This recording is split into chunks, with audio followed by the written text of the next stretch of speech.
The horrible conclusion which had been gradually obtruding itself upon my confused and reluctant mind was now an awful certainty. I was lost, completely, hopelessly lost in the vast and labyrinthine recesses of the mammoth cave.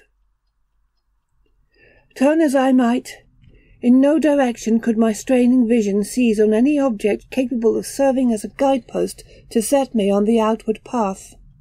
That never more should I behold the blessed light of day, or scan the pleasant hills and dales of the beautiful world outside, my reason could no longer entertain the slightest unbelief. Hope had departed. Yet, indoctrinated as I was by a life of philosophical study, I derived no small measure of satisfaction from my unimpassioned demeanour. For although I had frequently read of the wild frenzies into which were thrown the victims of similar situations, I experienced none of these, but stood quiet as soon as I clearly realized the loss of my bearings. Nor did the thought that I had probably wandered beyond the utmost limits of an ordinary search cause me to abandon my composure even for a moment. If I must die, I reflected, then was this terrible yet majestic cavern as welcome a sepulchre as that which any churchyard might afford, a conception which carried with it more of tranquillity than despair. Starving would prove my ultimate fate, of this I was certain. Some, I knew, had gone mad under circumstances such as these, but I felt that this end would not be mine. My disaster was the result of no fault save my own, since unbeknown to the guide I had separated myself from the regular party of sightseers, and, wandering for over an hour in forbidden avenues of the cave, had found myself unable to retrace the devious windings which I had pursued since forsaking my companions. Already my torch had begun to expire. Soon I would be enveloped by the total and almost palpable blackness of the bowels of the earth. As I stood in the waning, unsteady light, I idly wondered over the exact circumstances of my coming end. I remembered the accounts which I had heard of the colony of consumptives who, taking their residence in this gigantic grotto to find health from the apparently salubrious air of the underground world, with its steady, uniform temperature, pure air, and peaceful quiet, had found, instead, death in strange and ghastly form. I had seen the sad remains of their ill-made cottages as I passed them by with the party, and had wondered what unnatural influence a long sojourn in this immense and silent cavern would exert upon one as healthy and as vigorous as I. Now, I grimly told myself, my opportunity for settling this point had arrived, providing that want of food should not bring me too speedy a departure from this life.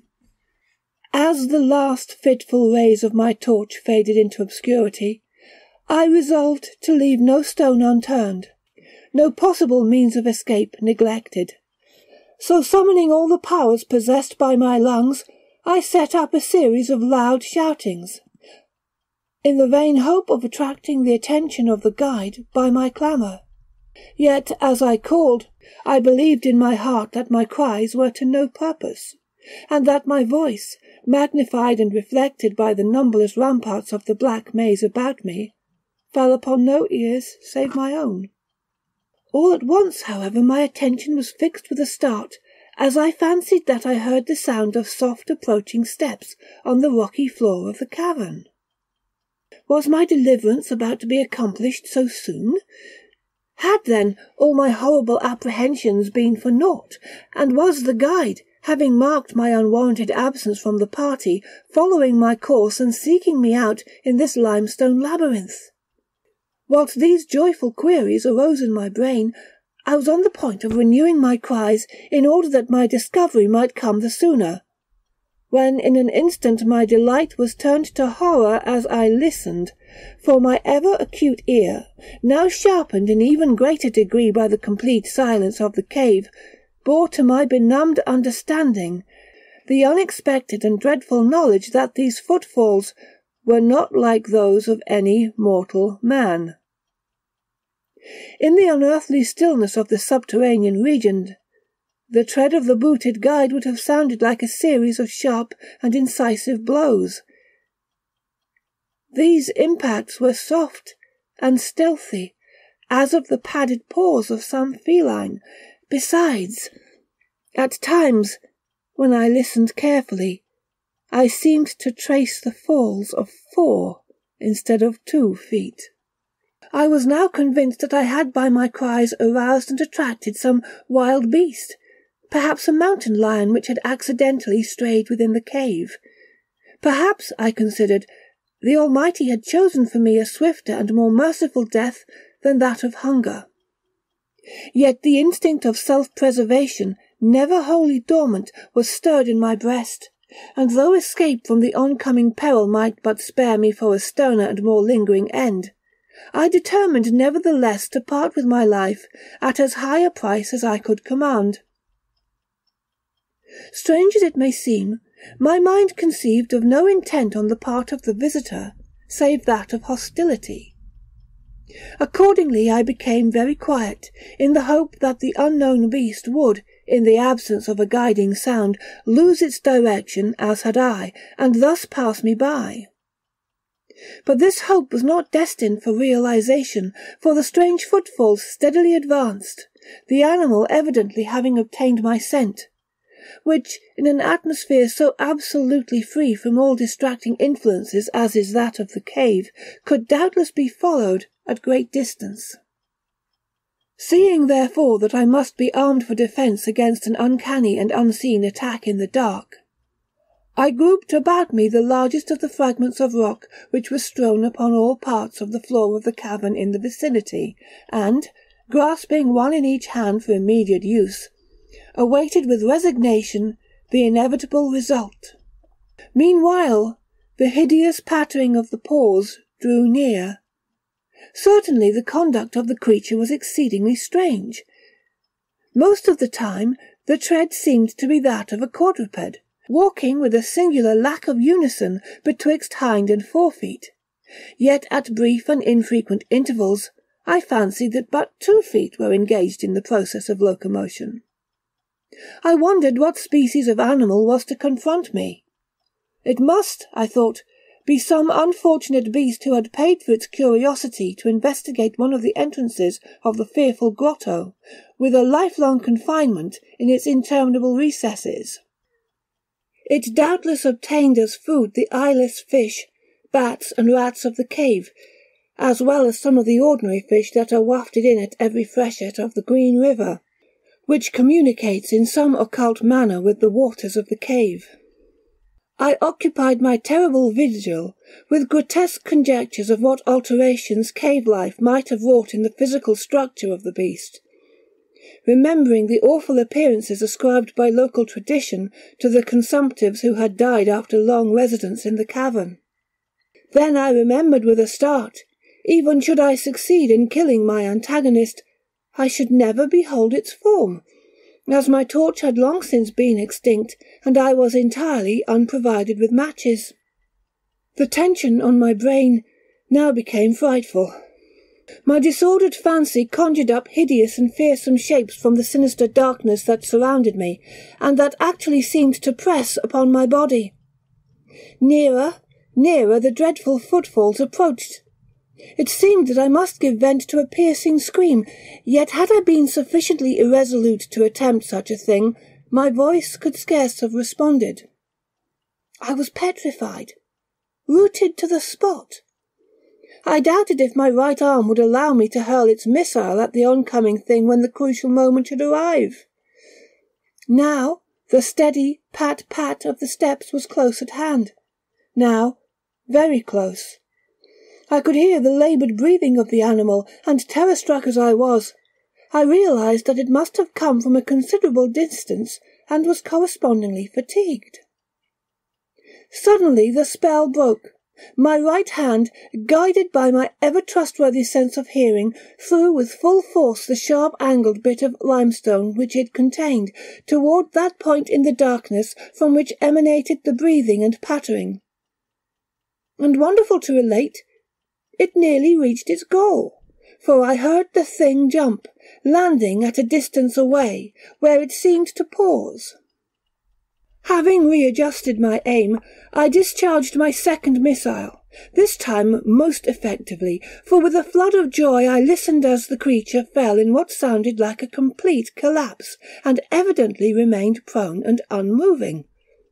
Almost overpowered by the great relief which rushed over me, I reeled back against the wall. The breathing continued in heavy, gasping inhalations and expirations, whence I realized that I had no more than wounded the creature. And now all desire to examine the thing ceased. At last something allied to groundless superstitious fear had entered my brain, and I did not approach the body, nor did I continue to cast stones at it in order to complete the extinction of its life. Instead, I ran at full speed in what was, as nearly as I could estimate in my frenzied condition, the direction from which I had come. Suddenly I heard a sound, or rather a regular succession of sounds. In another instant they had resolved themselves into a series of sharp, metallic clicks. This time there was no doubt. It was the guide. And then I shouted, yelled, screamed, even shrieked with joy as I beheld in the vaulted arches above the faint and glimmering effulgence which I knew to be the reflected light of an approaching torch. I ran to meet the flare, and before I could completely understand what had occurred, was lying upon the ground at the feet of the guide, embracing his boots, and gibbering, despite my boasted reserve, in a most meaningless and idiotic manner, pouring out my terrible story, and at the same time overwhelming my auditor with protestations of gratitude. At length I awoke to something like my normal consciousness. The guide had noted my absence upon the arrival of the party at the entrance of the cave, and had, from his own intuitive sense of direction, proceeded to make a thorough canvass of the by-passages just ahead of where he had last spoken to me, locating my whereabouts after a quest of about 4 hours.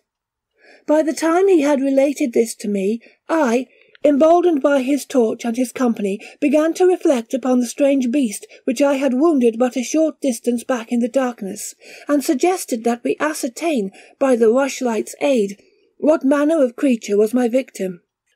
Accordingly I retraced my steps, this time with a courage born of companionship, to the scene of my terrible experience. Soon we descried a white object upon the floor, an object whiter even than the gleaming limestone itself. Cautiously advancing, we gave vent to a simultaneous ejaculation of wonderment, for of all the unnatural monsters either of us had in our lifetimes beheld, this was in surpassing degree the strangest. It appeared to be an anthropoid ape of large proportions, escaped perhaps from some itinerant menagerie. Its hair was snow-white, a thing due no doubt to the bleaching action of a long existence within the inky confines of the cave. But it was also surprisingly thin, being indeed largely absent save on the head, where it was of such length and abundance that it fell over the shoulders in considerable profusion. The face was turned away from us, as the creature lay almost directly upon it.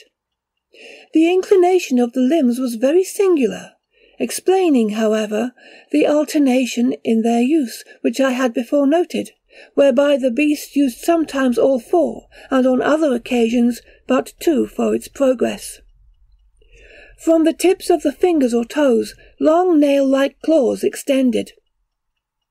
The hands or feet were not prehensile, a fact that I ascribed to that long residence in the cave which, as I before mentioned, seemed evident from the all-pervading and almost unearthly whiteness, so characteristic of the whole anatomy.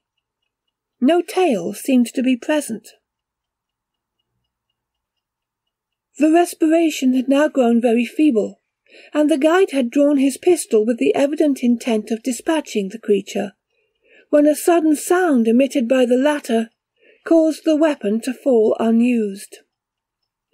The sound was of a nature difficult to describe. It was not like the normal note of any known species of simian, and I wondered if this unnatural quality were not the result of a long-continued and complete silence, broken by the sensations produced by the advent of the light, a thing which the beast could not have seen since its first entrance into the cave. The sound, which I might feebly attempt to classify as a kind of deep-toned chattering, was faintly continued. All at once a fleeting spasm of energy seemed to pass through the frame of the beast. The paws went through a convulsive motion, and the limbs contracted. With a jerk, the white body rolled over so that its face was turned in our direction. For a moment I was so struck with horror at the eyes thus revealed, that I noted nothing else. They were black, those eyes, deep, jetty black, in hideous contrast to the snow-white hair and flesh. Like those of other cave denizens, they were deeply sunken in their orbits, and were entirely destitute of iris. As I looked more closely, I saw that they were set in a face less prognathous than that of the average ape, and infinitely more hairy. The nose was quite distinct. As we gazed upon the uncanny sight presented to our vision, the thick lips opened, and several sounds issued from them, after which the thing relaxed in death. The guide clutched my coat sleeve and trembled so violently that the light shook fitfully, casting weird, moving shadows on the walls about us. I made no motion, but stood rigidly still, my horrified eyes fixed upon the floor ahead. Then fear left, and wonder, awe, compassion, and reverence succeeded in its place. For the sounds uttered by the stricken figure that lay stretched out on the limestone had told us the awesome truth. The creature I had killed, the strange beast of the unfathomed cave was, or had at one time been, a man.